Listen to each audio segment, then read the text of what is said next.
Musim laporan surat pemberitahuan tahunan atau SPT pajak telah tiba ya, sudah mendekati detik-detik terakhir H-sekian hari gitu. Dan kami juga dari CNN Indonesia telah menebar interaksi penonton CNN Indonesia via media sosial Twitter untuk menyampaikan sejumlah pertanyaan terkait SPT pajak dan kita akan hadirkan di CNN Indonesia Visit sore hari ini sesuai janji kami.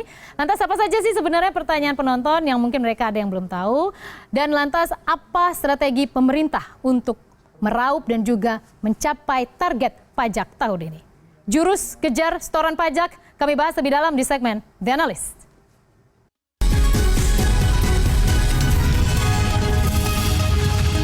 Dan sudah hadir di Studio 2 CNN Indonesia, Kepala Subdirektorat Humas Ditjen Pajak, Ani Natalia. Mbak Ani, halo, selamat sore. Selamat sore, Mbak. Agak-agak takut ya, karena ternyata katanya sekarang udah ada pidana ya kalau kurang bayar gitu ya. Memang berdasarkan Undang-Undang Perpajakan, kalau SPT tahunan itu dilaporkan dengan tidak benar, memang ada sanksi pidana. Apalagi ini kan pemerintah sedang agresif nih, mengejar target pajak. Apakah itu menjadi salah satu jurus juga yang akan dilakukan oleh pemerintah? Sebenarnya memang Undang-Undang Pajak sudah menyatakan demikian, bahwa kalau SPT itu harus diisi dengan benar, lengkap, dan jelas.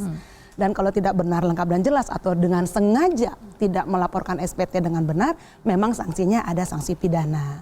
Oke. Nah, sekarang ini memang benar sekali CNN mengambil topik pelaporan pajak karena memang ini sudah mendekati 31 Maret di mana untuk wajib pajak orang pribadi paling lambat harus sudah melaporkan SPT tahunan pajak penghasilannya pada tanggal 31 Maret nanti. Baik, dan terkait dengan pemahaman mengenai SPT pajak, kami juga menjaring pertanyaan dari penonton kami. Ada banyak pertanyaan yang masuk, Mbak Ani, tapi kita akan lihat ada beberapa pertanyaan yang kami pilih ya. Dan ini mungkin sedang menyaksikan saat ini ada Ori Khairullah yang juga menyampaikan melalui CNN ID Daily.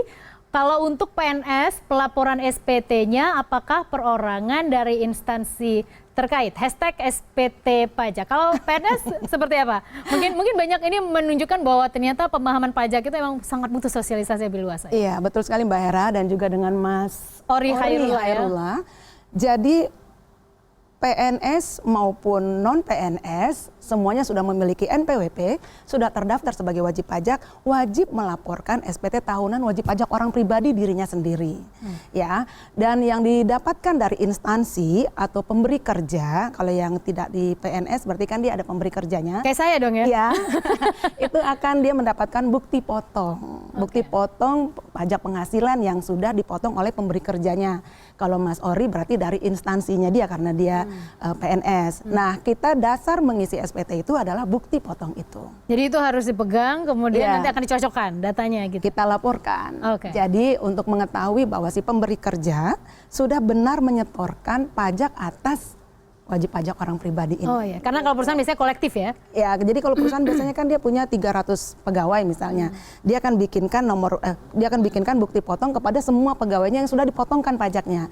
Karena ini dia pekerja ya. Lain halnya dengan yang dia melakukan kegiatan usaha atau bisnis. Itu beda lagi nanti. Dia kan dia sendiri. Ya. Mungkin ada pertanyaan tentang itu, kita lihat tadi adalah penonton kami selanjutnya ada Wheeler Lumban Gaol. Kita lihat ke CNN Indonesia Daily, bagaimana jika kita bekerja kurang dari setahun dalam perusahaan? Seperti apa pelaporan SPT-nya? Hashtag SPT pajak. Kalau kurang dari setahun seperti apa Mbak Ani? Jadi memang perhitungan pajak itu kita lihatnya setahun ya. Tapi kalau misalnya ada orang bekerja baru 6 bulan, ya nggak apa-apa, nanti itu perhitungannya dihitung sebagai 6 bulan, tapi bukti potongnya harus ada. Ada lagi orang bekerja 6 bulan di PT A, 6 bulan di PTB, ya berarti harus digabung. Nanti dimasukkan bukti potong. Berarti artinya dia dapat dari perusahaan lama dan perusahaan baru? Ya. Jadi ada dua gitu bukti ada dua potongnya? Bukti potongnya. Oh ya, gitu. Oke, tadi menjawab mungkin ya Mas Wheeler harus ada 2 bukti potong kalau paling nggak setahun 2 perusahaan. Kalau gitu, misalnya bisa ada yang 3. Bisa ada 3 ya? Iya, bisa. Baik, nanti kita mudah-mudahan ada pertanyaan lain. Kita lihat pertanyaan selanjutnya dari Dita, Anindita. Kalau kita sudah niat lapor SPT, tapi pengurusan SPT dari kantornya yang lamban dan belum kelar-kelar sampai sekarang, seperti apa ya Mbak Ani ya? Jadi ini maksudnya bukti potong dari tempat kantornya dia bekerja belum keluar atau waktu dia lapor pajaknya di kantor pajaknya, ini kita kayaknya ada 2 yang kalau misalnya kedua kondisi itu seperti dua kondisi. apa? Jadi seharusnya setiap kantor pemberi kerja itu harusnya Setelah ini berakhir kan Januari sampai Desember tahun lalu, harusnya bulan Januari dia sudah bisa memberikan bukti potong itu. Jadi berarti nggak harus nunggu sampai 31 Maret enggak dong, perusahaan kalau udah selesai kan ini kita ngitung pajak Januari sampai Desember tahun lalu yang kita laporkan. Silahkan datangi kantornya minta supaya bukti potongnya, karena dasar kita untuk melaporkan pajak bukti potong itu kalau kita sebagai pegawai ya kan. Nah sekarang kalau misalnya kaitannya adalah mau lapor ke kantor pajak takutnya ribet, kenapa enggak langsung pakai e-filing aja, kan online. E-filing udah lebih mempermudah sangat ya. Nanti saya bisik-bisik ke HRD, jangan lama-lama.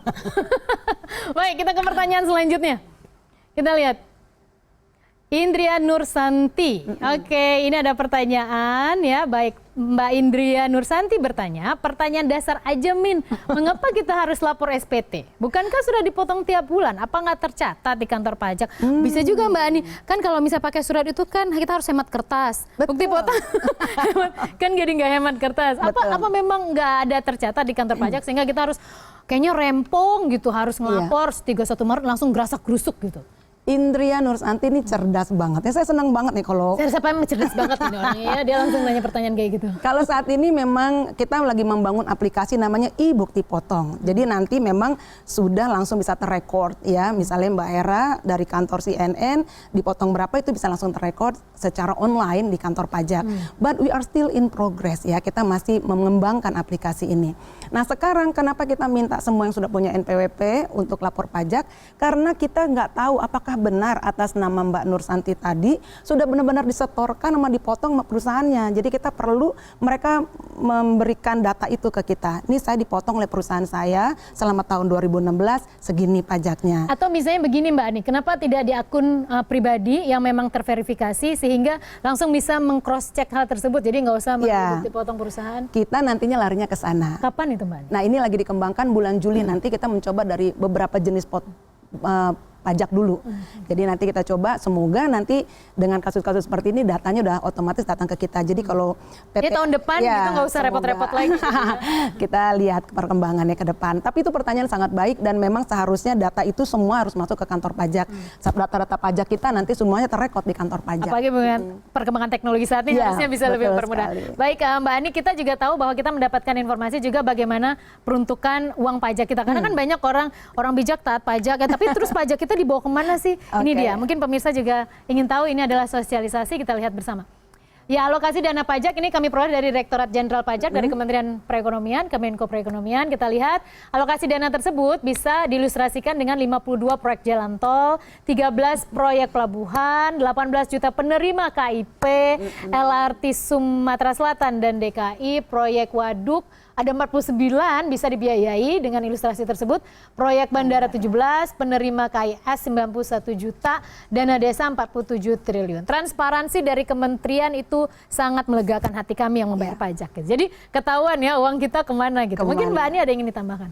Ya, jadi memang karena 70% lebih APBN itu didanai dari pajak dan sekarang ini kalau kita ketahui dari sumber pendapatan negara yang paling aman itu memang dari pajak. Bisa dibayangin sumber pendapatan negara itu bisa dari pinjam luar negeri, kalau pinjaman tentunya akan berat untuk kita. Atau cetak uang, inflasi bakal setinggi apa ya? Atau cukai. Iya. Atau kita bisa mungkin minta hibah atau laba BUMN, tapi kan tidak akan bisa mengcover pengeluaran pemerintah yang setiap tahun selalu meningkat. Dan itu juga diimbangi sebenarnya kalau semua orang sadar kalau dia bayar pajak itu akan memiliki kekuatan bagi pemerintah power untuk spending, artinya kan ekonominya akan berjalan dengan baik. Nah ini pemahaman yang harus bisa dipahami oleh semua rakyat Indonesia. Kita bayar pajak ya untuk kita juga. Iya. Dan pertanggungjawaban apalagi sekarang kan ada akun resmi, kita bisa ngeklik gitu ya, segampang itu. Kita bicara mungkin intensifikasi dan ekstensifikasi. Mbak Ani, kita ke intensifikasi terlebih dahulu. Saya ingat pernyataan Ibu Sri Mulyani beberapa waktu yang lalu. Saya nggak tahu pada saat itu apakah marah atau gimana karena banyak emiten di bursa yang nggak bayar pajak. Artinya banyak pengusaha yang ternyata menyembunyikan ya mungkin ya bisa atau malas-malasan lah bayar pajak. Seperti apa jurus yang akan digunakan untuk intensifikasi terlebih dahulu sebelum kita ke ekstensifikasi? Jadi kita sekarang di kantor pajak itu juga memiliki orang-orang tertentu yang pekerjaannya adalah menggali potensi, mencari tahu, mengumpulkan semua data-data. Dan sekarang kan semua data juga udah masuk ke Direktorat Jenderal Pajak. Itu disandingkan gitu. Contohnya sekarang itu kita udah sangat mudah untuk mengetahui kepemilikan mobil. Karena data semuanya itu udah masuk ke kantor pajak. Bahkan ada yang protes karena mobil udah dijual tapi masih tercatat di nama dia, itu tinggal cleansing data saja gitu. Data kepemilikan saham juga sudah masuk ke Direktorat Jenderal Pajak, sehingga nanti misalnya nama Hera punya saham di mana itu masuk data di kita. Bisa ketahuan ya. Oleh karena itu sekarang sebenarnya jadi saya lari ke program tax amnesty. Ya, Nah kemarin-kemarin kalau sekarang kemarin itu mungkin pelaporan pajaknya belum benar, sekaranglah saatnya memanfaatkan amnesti pajak sehingga tidak perlu takut, jadi bisa lega dengan 2015 ke belakang sudah tidak dikutak-kutik lagi. Jadi ini sekarang memang mau tidak mau kita sekarang menuju transparansi. Semua data masuk ke Direktorat Jenderal Pajak. Sekarang aja kita dengan program yang baru yang namanya Akasia, untuk membuka bank itu rekening bank udah sangat mudah. Dulu 239 hari, sekarang cuma 14 hari. Jadi memudahkan sekali. Direktorat Jenderal Pajak memang diberi kewenangan bagaimana supaya untuk mengumpulkan pajak ini dengan cepat dan baik gitu ya. Meningkatkan kepatuhan wajib pajak kita. Nah, kalau bicara dengan intensifikasi, kita dapatnya dari data. Basis kita pasti dari data yang bagus. Bagaimana saya bisa tahu Terobosan bahwa, apa misalnya tahun ini mungkin yang belum pernah dilakukan sebelumnya untuk menggenjot intensifikasi pajak itu? Yang jelas data, keterbukaan data ini, apalagi sekarang automatic exchange of information juga semakin lebih dibuka. Artinya sudah tidak ada data yang tersembunyi ke Direktorat Jenderal Pajak. So why masih bersembunyi gitu?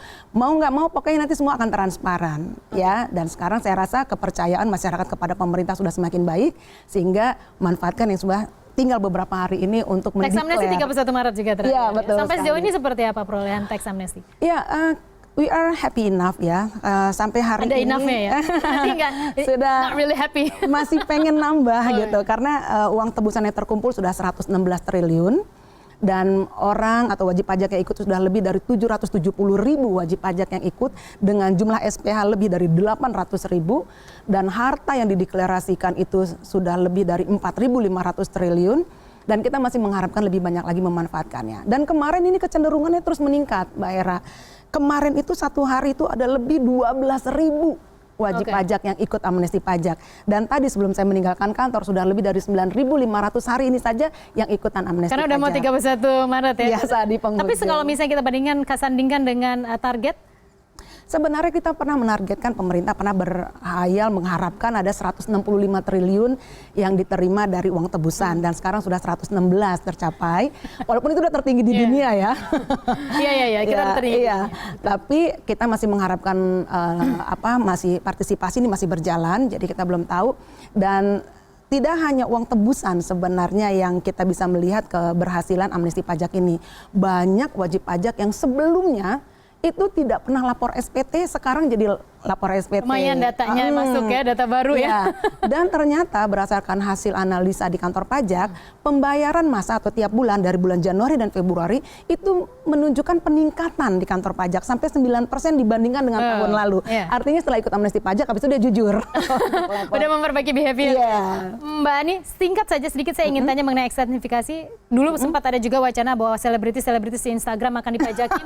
Ekstensifikasi kayak apa? Mungkin secara singkat saja sebelum kita mengakhiri dialog. Ya, saya rasa sekarang ini lebih kita menggugah kesadaran dulu aja ya. Kita nggak usah lah sampai dikejar-kejar. Silahkan saja daftarkan diri, dapatkan NPWP. Walaupun Direktorat Jenderal Pajak memiliki wewenang untuk menerbitkan NPWP secara jabatan. Jadi kalau seandainya kita ketahui ada seorang yang selebgram gitu ya, dan dia naik pesawat jet kemana-mana ya, pakai produk-produk mahal yang harganya kita tahu berapa.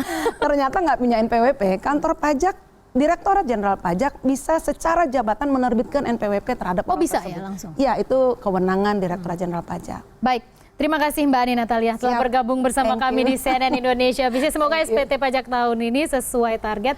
Dan kami sebagai masyarakat berharap uang kami bermanfaat untuk pembangunan. Amin, tentunya. Terima kasih Mbak Ani sudah bergabung bersama kami.